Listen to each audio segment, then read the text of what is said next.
What I'm about to tell you is by far the strangest experience I've ever lived through. My name is Emily, and a few months ago, my friend Hannah and I were driving from Georgia to Virginia.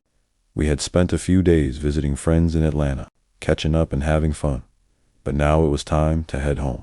We planned to do the drive in one shot, a classic road trip, with snacks, music, and long conversations about everything we hadn't discussed in months.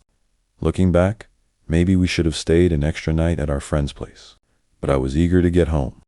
A few hours into the drive, after the sun had risen, my back started aching from sitting in the same position for so long.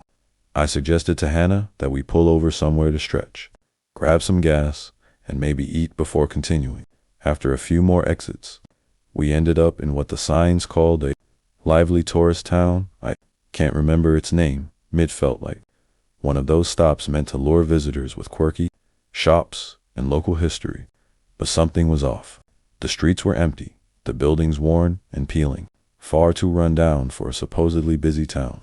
It gave me a strange, uneasy feeling, the kind where you sense something is wrong without knowing why. I felt like we had driven into a ghost town, except it wasn't completely abandoned. It just looked that way. Our first stop was a small convenience store. Hannah went in, searching for a specific drink she liked but grew frustrated when they didn't have it. I followed to pay for my Gatorade and noticed the cashier, a woman in her early 30s, tall, dark brown hair, wearing suspenders. Nothing unusual, but her look stuck in my mind. We decided to try another convenience store across the street. The moment I walked in, my stomach dropped. The cashier looked exactly like the woman from the first store, same face, same hair, same height. I froze, feeling a wave of unease. I asked if she had a twin or a sister.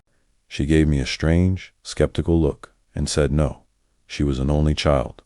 The weird sense of déjà vu overwhelmed me, and I pulled Hannah out of the store. She was confused, but I insisted we prove it. We ran back to the first store, but the woman behind the counter looked completely different. Short, middle-aged, light hair. It was impossible to confuse her with the first cashier. I couldn't explain what I had seen. Hannah told me to drop it, but I knew I hadn't imagined it. We needed gas, so we pulled into another station. It was empty, no one else around. As we walked in, Hannah browsed the shelves while I paid. The moment we stepped out, the station was suddenly packed with people and cars. Every spot was full, and everyone seemed to be watching us. The sudden change felt like we had slipped out of reality and back into a version of it that was off somehow. Back on the road, we didn't speak much. I kept a knot in my stomach, trying to shake the feeling. A car passed USA Toyota Sienna with a huge spiderweb crack on the windshield. 10 minutes later, the same car passed us again. There was no way it could have gotten ahead of us. Hannah panicked, urging me to speed up. My heart raced as I desperately tried to stay calm. The GPS felt unreliable, as if it had been warping time. An hour had passed since leaving the gas station, though it felt impossible. The sense of dread never left me. I just kept driving, focusing on the road, until we finally hit the main highway.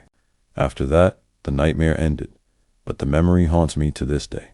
Even now, telling people about it makes them look at me strangely. I still can't explain what happened, and I don't expect an explanation. That gut feeling I had, the one screaming that something was wrong, it's something I never want to experience again.